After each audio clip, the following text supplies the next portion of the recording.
to be built by Turkish firms.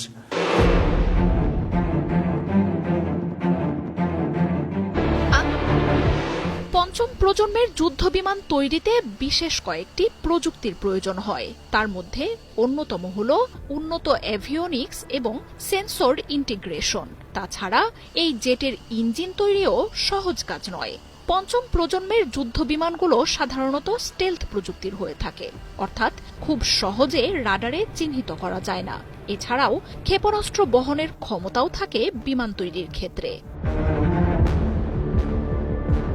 পাকিস্তানের নিজের হাতে এ ধরনের প্রযুক্তি আছে কিনা তার নিশ্চয়তা নেই, তবে এমন প্রকল্পে তুরস্ক আর চীন যে দেশটিকে সব ধরনের সহায়তা দেবে তা নিশ্চিত। আর পরাশক্তি এই দুই দেশের সহায়তায় বিশ্বের অন্যতম শক্তিশালী যুদ্ধবিমান তৈরির সাফল্য নিয়ে অনেকটাই নিশ্চিত ইসলামাবাদ। কিছুদিন আগেই পাকিস্তান সফর করেন তুরস্কের প্রেসিডেন্ট রিসেপ তাইয়েপ এরদোয়ান। বর্তমান বিশ্বে তুরস্কের সামরিক শক্তি যে কতটা অপ্রতিরোধ্য হয়ে উঠেছে তা সবারই জানা।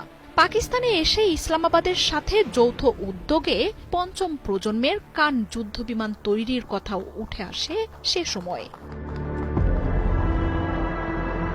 তবে দেশীয় যুদ্ধবিমান তৈরির কাজ চালালেও এই সময়ের মধ্যে শত্রুকে টেক্কা দিতে চীনের তৈরি জে-30 স্টেলথ 1 যুদ্ধবিমান কেনার সিদ্ধান্তও একরকম নিয়ে ফেলেছে ইসলামাবাদ।